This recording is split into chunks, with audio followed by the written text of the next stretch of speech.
something that you said that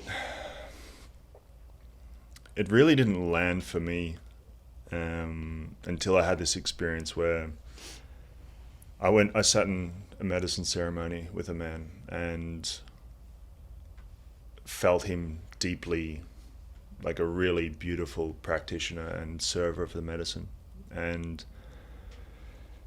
a friend came to me and she's like, I'm looking to try this medicine. I'm like, this guy's amazing. Highly recommend him.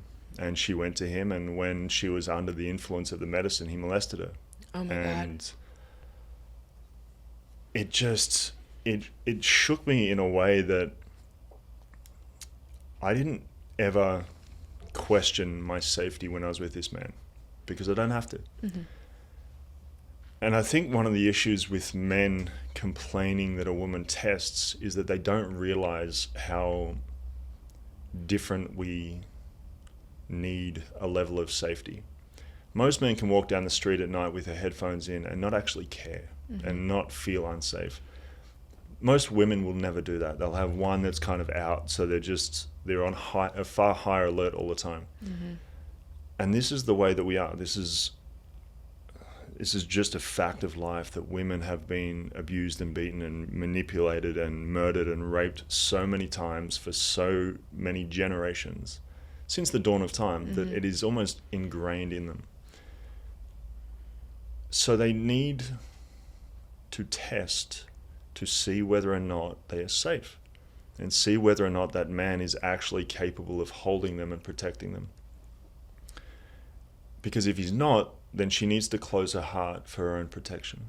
And the little tests are just ways of her gauging whether or not she can fully express the truth of her heart, or whether or not she needs to close and protect herself. Mm-hmm. And the more untrustable a man is, the more closed his woman is going to be. Mm-hmm. And then suddenly, well, why isn't she more feminine? It's like, well, that's because of you. And maybe she's come in with her own kind of pathology and her own history and whatever, but that just means that you need to step up more so she can learn to trust you. And maybe you do the right thing 99 times, and there's a one time you don't do it, and that's the thing that she looks at. Mm-hmm. But that's life. Mm-hmm. And if you want your woman to be the most radiant version of herself, then you need to create a space where she feels safe enough to do so. And often, this whole idea of, I don't want you to be so emotional, it's like, you don't go down to the ocean and hope for no waves. Like, if you want the woman that is sexual and radiant and just will fuck you to God, then you need to take the emotional side of it. Mm-hmm. You need to allow her to express her entire range, not just the little slither of the range that you enjoy. And then the other part of it is, you don't need to be the mountain that takes her abuse. Right. Like, you can sit there and you can draw a boundary if she's uncontained and if she doesn't wash it through her heart first. No man has to sit there and receive the abuse of anybody.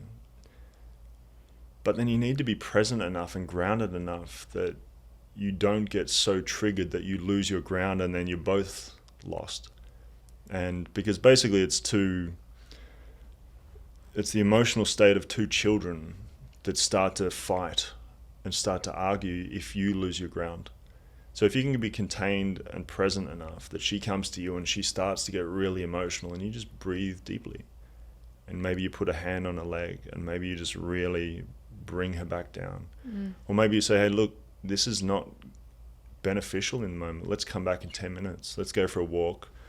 We'll take some space. We'll come back in 10 minutes, or we'll come back in 2 hours, and we'll have the conversation then, rather than trying to avoid it and hoping it goes away, which a lot of men do.